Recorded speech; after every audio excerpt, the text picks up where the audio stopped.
वालेकुम, वेलकम है आपका MST एकेडमी प्लेटफॉर्म पे। आज हम आपके लिए लाए हैं चैप्टर नंबर 8, जिसकी हमने पहले एक सीरीज शुरू की हुई थी। हमने पहली वीडियो में चैप्टर नंबर 8 के लॉन्ग क्वेश्चन को डिस्कस किया। उसके बाद हमने इसकी बुक एक्सरसाइज को डिस्कस किया और अब बारी है इसमें से आने वाले एक्स्ट्रा MCQs और शॉर्ट क्वेश्चंस की। ये 3 वीडियो कंप्लीट करने के बाद आपको चैप्टर नंबर 8 में से कोई चीज करने की जरूरत ही नहीं है। आपका चैप्टर नंबर 8 में से आने वाला पूरा पेपर अटेम्प्ट हो जाएगा। तो सबसे पहले आपको मैं बताता चलूं कि चैप्टर नंबर 8 हमारे पेपर के लिए कितना इंपॉर्टेंट है। तो इसमें से टोटल 9 नंबर का पेपर आना है, ठीक है। इसमें से MCQs 1 आना है जो कि 1 नंबर का होगा और 2 शॉर्ट क्वेश्चन आने हैं, यानी कि 4 नंबर के शॉर्ट क्वेश्चन, और 1 लॉन्ग क्वेश्चन जो कि मे बी 5 नंबर का या 4 नंबर का होगा, और ज्यादा चांस है कि वो 5 नंबर का होगा। तो टोटल बना 9 नंबर, ठीक है। तो 9 मार्क्स आपके इस चैप्टर में से आने हैं। आपको मैंने एक्स्ट्रा MCQs और शॉर्ट क्वेश्चन के हवाले से आज ये वीडियो बतानी है। तो स्टार्ट करते हैं। सबसे पहले MCQs इज, तो who created first version of periodic table? Periodic table का पहला वर्जन किसने बनाया? तो आपने याद रखना है मेंडलीव ने बनाया था। दूसरा MCQs है कि मेंडलीव पीरियोडिक टेबल किस पे बेस करता है? तो मेंडलीव ने जो पीरियोडिक टेबल बनाया था वो एटॉमिक मास को इस्तेमाल करते हुए बनाया था। उसके बाद जो मॉडर्न पीरियोडिक टेबल है, या जिसका दूसरा नाम long form of periodic table है, वो किस बेस पे बनाया गया? वो है एटॉमिक नंबर की बुनियाद पे। ये 2 MCQs वेरी इंपॉर्टेंट है, इनको याद रखना है आपने। चौथा है कि एटॉमिक नंबर को किसने डिस्कवर किया था? तो आपने याद रखना है H मूजले ने किया था 1913 के अंदर, ठीक है। बच्चे इसको मजाक में हाजी मूजले भी कहते हैं। अच्छा, तो 5वां MCQs है the elements which are present on the extreme left side of periodic table. कि जो पीरियोडिक टेबल है उसकी लेफ्ट वाली साइड पे, यानी इस साइड पे, लेफ्ट वाली साइड पे जो ग्रुप होता है, जो एलिमेंट्स होते हैं, उनको हम क्या कहते हैं? तो उनको हम अल्कली मेटल्स कहते हैं, ठीक है। और जो राइट साइड पे होते हैं वो क्या होते हैं? वो नोबल गैसेस होती हैं। ये आपने 2 पॉइंट याद रखनी है। नेक्स्ट है कि number of electron in valence shell of halogens.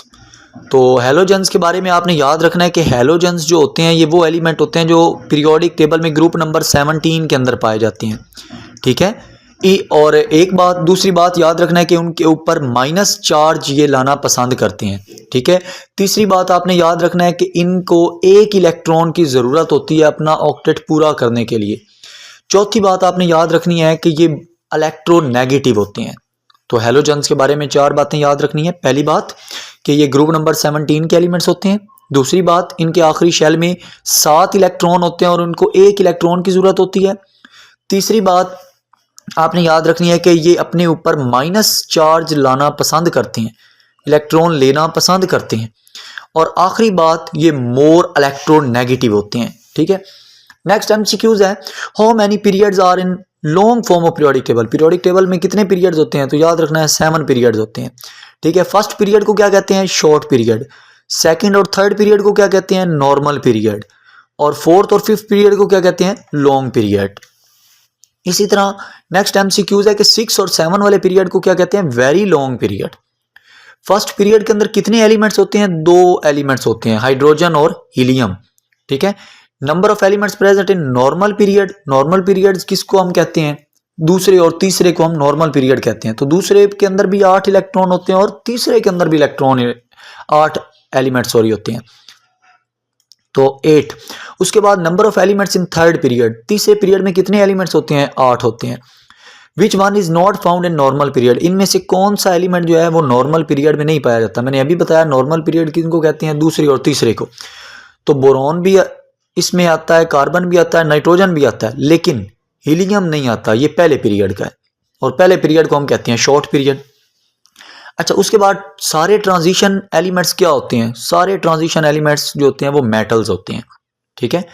इसी तरह लेंथनम जो होता है उसका एटॉमिक नंबर क्या है? तो उसका 57 एटॉमिक नंबर है, ठीक है। और इसके बाद जो सीरीज शुरू होती है उसको हम लेंथेनाइड कहते हैं, ठीक है। उसी तरह how many groups are modern periodic table. Modern periodic table में ग्रुप्स कितने होते हैं? तो आपने याद रखना है 4 ग्रुप्स होते हैं, सॉरी ब्लॉक्स। ग्रुप्स जो हैं वो 18 होते हैं और ब्लॉक्स कितने होते हैं, 4 होते हैं, ठीक है, SPDF। अब वो कह रहा है कि ग्रुप नंबर 1 और 2 के जो एलिमेंट्स हैं वो कौन से ब्लॉक में आते हैं, तो वो आपके पास S ब्लॉक के होते हैं एलिमेंट्स, ठीक है। नेक्स्ट मेरे पास है कि which group of the periodic table is called noble gases, कौन से पीरियड को नोबल गैसेस कहते हैं, तो आपने कहना है ग्रुप नंबर 18 को नोबल गैसेस कहते हैं। और एक और बात याद रखनी है कि इनका जो ऑक्टेट होता है वो पूरा होता है और ये लेस रिएक्टिव होती हैं। नेक्स्ट आपके पास है लैंथेनाइड और एक्टिनाइड्स को क्या कहते हैं, तो लैंथेनाइड और एक्टिनाइड्स जो हैं ये F ब्लॉक कहते हैं इनको। Atomic radius of carbon, carbon के एटम का एटॉमिक रेडियस क्या है, 77, और अगर वो डायामीटर पूछे तो वो होता है 154, ठीक है, 154 पिकोमीटर, ठीक है। एटॉमिक रेडियस जो होता है ना, इसका ऐसा यूनिट क्या होता है, पिकोमीटर, नैनोमीटर भी होता है, पिकोमीटर भी, ठीक है, मोस्टली हम पिकोमीटर यूज करते हैं। एटॉमिक नंबर ऑफ सीजियम का एटॉमिक नंबर कितना होता है, तो 55 होता है, ठीक है। उसके बाद है amount of energy released when an electron is added in an atom, एक एटम के अंदर जब आप एक इलेक्ट्रॉन ऐड करते हैं तो जो एनर्जी निकलती है उसको क्या कहते हैं, इलेक्ट्रॉन एफिनिटी।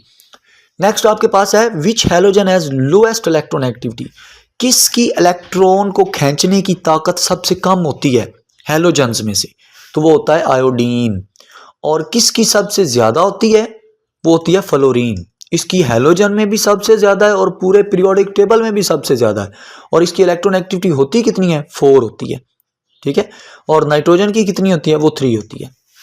ये थे हमारे MCQs, मोस्ट इंपॉर्टेंट MCQs। तो ये 29 MCQs करने के बाद इंशाल्लाह आपके जो 2 MCQs इस चैप्टर में से आने हैं वो आपके कंप्लीट हो जाएंगे, कुछ बुक एक्सरसाइज के जो मैंने आपको बताए थे वो, और ये 29 MCQs। Next short question extra जो शॉर्ट क्वेश्चन है उसमें हम डिस्कस करते हैं। पहला, पीरियोडिक टेबल क्या होता है, तो अरेंजमेंट ऑफ एलिमेंट्स को तरतीब देना इन ग्रुप्स में और पीरियड्स में, किसकी बुनियाद पे, on basis of their similarities, उनमें एक जैसी खूबियां पाई जाने की बुनियाद पे, और उनमें जो डिफरेंस है उनकी प्रॉपर्टीज में, उसकी बुनियाद पे जब हम उनको तरतीब देते हैं तो एक टेबल हमें मिलता है जिसको हम पीरियोडिक टेबल कहते हैं। अब पीरियोडिक फंक्शन क्या है, periodic function mean properties of elements repeat after regular interval कहते हैं वक्फे को, तो एक खास वक्फे के बाद जब एलिमेंट्स की जो प्रॉपर्टीज होती हैं वो रिपीट हो जाती हैं, दोबारा सेम होना शुरू हो जाती हैं, ठीक है, such that elements of similar properties and similar configuration are placed in same group, तो ये एक ऐसा हो जाता है कि जिन ऐसे एलिमेंट्स जिनकी प्रॉपर्टीज और इलेक्ट्रॉनिक कॉन्फ़िगरेशन एक जैसी होती है वो सारे फिर एक ही ग्रुप में आना शुरू हो जाते हैं, इसको हम कहते हैं पीरियोडिक फंक्शन, ठीक है, यानी कि प्रॉपर्टीज रिपीट हो रही हैं। मैं आपको इसकी सिंपल एक एग्जांपल देता हूं कि आपने ना, आपके पास 4 कलर के गुब्बारे हैं, एक है रेड, ठीक है, एक है ब्लू, एक है ग्रीन और एक है वाइट, ठीक है। अब आपके पास एक और आया रेड, तो आप उसको कहाँ पे रखेंगे, यहाँ पे आपने रख दिया। फिर आया ब्लू, वो यहाँ पे, फिर आपका ग्रीन, वो यहाँ पे, फिर वाइट। अब देखिए ना, ये जो एक जैसे थे वो एक ग्रुप में आना शुरू हो गए, ये क्या है, ये आपके पास एक पीरियोडिक फंक्शन बन रहा है। ये मैंने जस्ट अपने पास एक रफ सी एग्जांपल दी है। अच्छा, नेक्स्ट है पीरियड और ग्रुप के दरमियान डिफरेंस। तो याद रखना है पीरियोडिक टेबल में जो इस तरह लेफ्ट टू राइट हॉरिजॉन्टल होती हैं उनको हम क्या कहते हैं, पीरियड्स, और जो ऊपर से नीचे की तरफ होते हैं वो होते हैं कॉलम्स, ठीक है, कॉलम, उनको कहते हैं ग्रुप्स। पीरियड कितने हैं मॉडर्न पीरियोडिक टेबल में, 7 हैं, और ग्रुप्स कितने हैं, 18 हैं। नेक्स्ट है आपके पास, ये सेम वही स्लाइड आ गई हमारे पास। चौथा MCQs है, चौथा शॉर्ट क्वेश्चन है डिफाइन ब्लॉक। अगर ब्लॉक का पूछे, अगर वो ये पूछ ले कि मॉडर्न पीरियोडिक टेबल में ब्लॉक हैं कितने, फिर भी आपने यही आंसर लिखना है। या अगर वो पूछे how elements are arrange into blocks, elements को कैसे अरेंज किया जाता है ब्लॉक्स में, फिर भी आपने यही आंसर लिखना है। तो आंसर क्या है, on the basis of completion of particular subshell elements with similar electronic configuration are called block of elements, यानी कि जिनकी एक जैसी वैलेंस शेल में इलेक्ट्रॉनिक कॉन्फ़िगरेशन होती है उन एलिमेंट्स को हम इकट्ठा कर देते हैं और वो बन जाता है एक ब्लॉक। तो पीरियोडिक टेबल में 4 ब्लॉक हैं, S, P, D और F। नेक्स्ट मेरे पास है why atomic number is more fundamental property than atomic mass. वो कहता है एटॉमिक मास से ज़्यादा बुनियादी जो प्रॉपर्टी है, खसूसियत जो है वो एटॉमिक नंबर है। क्यों? क्योंकि एटॉमिक नंबर जो है ना, it is fixed for each element, ये हर एलिमेंट के लिए फिक्स होता है। And it increases regularly from left to right, और ये तरतीब से बढ़ता है एलिमेंट से एलिमेंट में। नेक्स्ट क्वेश्चन है फर्स्ट पीरियड के अंदर कौन से एलिमेंट्स हैं, उनके नाम और सैंपल लिखने हैं। तो फर्स्ट पीरियड के अंदर दो एलिमेंट्स होते हैं, हाइड्रोजन और हीलियम। ठीक है। उसके बाद है how many different published version of periodic table did measures collects. तो मेजर्स ने जो पीरियोडिक टेबल के वर्जन कलेक्ट किए थे वो कितने थे? तो आपने याद रखना है उसने 700 डिफरेंट पब्लिश्ड वर्जन जो थे ना वो किए थे, जिसमें many forms retain the rectangular structures, बहुत से जो थे उनका रेक्टेंगुलर स्ट्रक्चर्स रहा, जबकि कुछ जो थे उनमें से किसी का स्पाइरल भी था, स्पाइरल एक शेप होती है, और कुछ सर्कल्स की फॉर्म के शक्ल के थे, और कुछ ट्राइंगल शेप के थे। ठीक है। उसके बाद है why oxides of group 1 are basic in nature. जो ग्रुप नंबर 1 के ऑक्साइड्स होते हैं, यानी जब वो ऑक्सीजन से मिलते हैं तो जो ऑक्साइड बनते हैं वो बेसिक क्यों होते हैं? ठीक है। पहली बात तो आपको पता होना चाहिए कि ऑक्साइड्स क्या होते हैं। जब भी कोई एलिमेंट ऑक्सीजन से मिलता है ना तो वो ऑक्साइड बना देता है। अब जब ग्रुप नंबर 1 यानी अल्कली मेटल ऑक्सीजन से मिलेंगे तो ये बन जाएगा एक ऑक्साइड। ठीक है। अब ये ऑक्साइड है, सोडियम ऑक्साइड, अल्कली मेटल ही है, ये बेसिक इन नेचर होता है। वो पूछ रहा क्यों? तो आपने याद रखना है they are strongly basic in nature because they are soluble in water.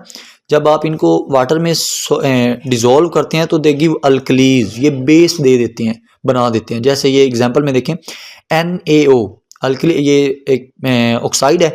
जब आपने इसको पानी में डिजोल्व किया तो यहाँ से एक O ये और एक O ये, दो O और दो H, ये क्या बन गया NaOH ट्वाइस। ठीक है। सॉरी, यहाँ पे ये रॉन्ग मेंशन हो गया, यहाँ पे आप मैग्नीशियम लिखें। अल्कली में ग्रुप 1 का है तो आप यहाँ पे इस तरह करें, यहाँ पे N2 आना था, ये इक्वेशन रॉन्ग मेंशन हो गई है। आप इसको लिखेंगे Na2O, क्योंकि Na जो होता है इसकी वैलेंसी होती है 1, तो ये दो Na मिलें तो फिर एक ऑक्सीजन से मिलके ये क्या बनाता है? ऑक्साइड बनाता है। ठीक है, Na2O, और साथ इसके क्या होगा? वाटर। जब ये आपस में मिलेंगे तो फिर आपके पास क्या बनेगा? आपके पास बनेगा Na और साथ उसके OH। ठीक है, NaOH, और कितने बनेंगे? ये दो बनेंगे। ठीक है, दो NaOH बनेंगे। ये इक्वेशन होगी आपकी। आप इस Na2 की जगह पे K2 भी कर सकते हैं, पोटाशियम, तो सेम इक्वेशन रहेगी। अच्छा, उसके बाद है why elements of group 17 except electron. वो कह रहा है कि एलिमेंट्स जो ग्रुप नंबर 17 के हैं वो एक इलेक्ट्रॉन क्यों एक्सेप्ट करते हैं, सॉरी वो इलेक्ट्रॉन क्यों एक्सेप्ट करते हैं। तो आपने याद रखना है all elements of group 17 has 7 electron, कि उनके पास आखिरी शेल में 7 इलेक्ट्रॉन होते हैं, और उनको एक इलेक्ट्रॉन की ज़रूरत होती है क्या करने के लिए? टू कंप्लीट इट्स ऑक्टेट, अपना ऑक्टेट पूरा करने के लिए। इस वजह से वो एक इलेक्ट्रॉन एक्सेप्ट करते हैं। नेक्स्ट क्वेश्चन है right the names of noble gases. Noble gases के नाम लिखें। तो नोबल गैसेस में हीलियम पहले, जिसका सैम्बल क्या है? He, helium, neon Ne, ऑर्गोन Ar, ठीक है, ऑर्गोन, क्रिप्टॉन और Kr यानी कि, और जीनोन Xe और रेडोन Ra। ठीक है, ये आपने इनके नाम और साथ सैम्बल भी लिखने हैं, जो यहाँ पे मेरे से मिस हो गए हैं, मैंने नहीं लिखे, तो आपने इनके सैम्बल भी साथ ये याद करने हैं, इनके नाम के अंदर ही हैं। नेक्स्ट है कि एटॉमिक रेडियस का ऐसा यूनिट क्या है। तो आपने याद रखना है एटॉमिक रेडियस का ऐसा यूनिट होता है नैनोमीटर और पिकोमीटर। नेक्स्ट आपके पास डेफिनेशन है एटॉमिक रेडियस की, आयोनाइजेशन एनर्जी की, इलेक्ट्रॉन अफिनिटी की और इलेक्ट्रोनेगेटिविटी की। याद रखिएगा, ये वेरी इंपॉर्टेंट डेफिनेशंस हैं, इनको आपने अच्छी तरह याद करना है। इनमें से मुझे 100% चांस है कि एक आध डेफिनेशन आपके पेपर में लाजमी आएगी, और यहाँ पे तो मैंने खाली डेफिनेशन लिखी है, आपने इनकी एग्जाम्पल भी साथ देनी है, तभी आपको 2 नंबर मिलेंगे। ये एटॉमिक रेडियस की डेफिनेशन लिखनी है और साथ एग्जाम्पल में लिख देना कि एटॉमिक रेडियस जो है कार्बन का वो कितना होता है 77 पिकोमीटर। ठीक है, ये इसकी एग्जाम्पल हो जाएगी। और इसी तरह आयोनाइजेशन एनर्जी की ये डेफिनेशन है, ये लिखनी है और साथ आपने वो सोडियम की जो आयोनाइजेशन आपको लॉन्ग में करवाई आयोनाइजेशन एनर्जी आपने वो राइट कर देनी है। इलेक्ट्रॉन अफिनिटी, इसी तरह आपने फ्लोरीन की इलेक्ट्रॉन अफिनिटी यहाँ पे राइट कर देनी है एग्जाम्पल में। इलेक्ट्रोनेगेटिविटी, इसी तरह आपने यहाँ पे डेफिनेशन लिख के फ्लोरीन की इलेक्ट्रोनेगेटिविटी लिख देनी है कि वो 4 होती है। ठीक है, ये शॉर्ट क्वेश्चन है। उसके बाद एक शॉर्ट क्वेश्चन, ये भी आपका मोस्ट इंपॉर्टेंट शॉर्ट क्वेश्चन है और मे भी है कि अगर डेफिनेशन ना आई तो फिर इसमें से कोई क्वेश्चन आएगा। ये क्या है कि आपने ट्रेंड बताना है पीरियड के अंदर, किसका, इलेक्ट्रोनेगेटिविटी का, या वो पूछेगा या आयोनाइजेशन एनर्जी का या इलेक्ट्रॉन अफिनिटी का। तो लिखना आपने यही है। ठीक है, बस अगर आयोनाइजेशन एनर्जी का पूछे तो यहाँ पे नाम आ जाएगा आयोनाइजेशन एनर्जी, अगर इलेक्ट्रॉन अफिनिटी का पूछेगा तो यहाँ पे नाम आ जाएगा इलेक्ट्रॉन अफिनिटी। ठीक है, जिसका पूछेगा वो यहाँ पे लगा देना है अगर वो पीरियड में पूछता है। अगर ग्रुप में पूछता है इनका तो फिर वो ये लाइन है, ये लाइन लिखनी है, बाकी शुरू में नाम उस चीज़ का आ जाएगा जिसका पूछेगा। तो ये था हमारा चैप्टर नंबर 8। उम्मीद करता हूँ आपको मेरी ये वीडियोस बहुत पसंद आई होंगी और मुझे 100% श्योर हूँ मैं कि अगर आप मेरी ये 3 वीडियोस जो हैं चैप्टर नंबर 8 की ये देख लेंगे, ये स्मार्ट सिलेबस की, तो आपको इंशाल्लाह चैप्टर नंबर 8 में से किसी भी चीज़ की कोई टेंशन नहीं रहेगी। हम इंशाल्लाह चैप्टर नंबर 9 की वीडियो बहुत जल्द लेके आ रहे हैं, जिसमें हम सिर्फ शॉर्ट क्वेश्चन ही डिस्कस करेंगे, एक्स्ट्रा और बुक एक्सरसाइज के और MCQs वगैरह, क्योंकि हमें पता है कि उसमें से लॉन्ग हमने ना आना है ना हमने अटैम्प्ट करना है। और इंशाल्लाह इसी तरह चैप्टर नंबर 10 और 11 भी बहुत जल्द चैनल पे अपलोड कर दिए जाएंगे। तब तक के लिए खुदा हाफिज़।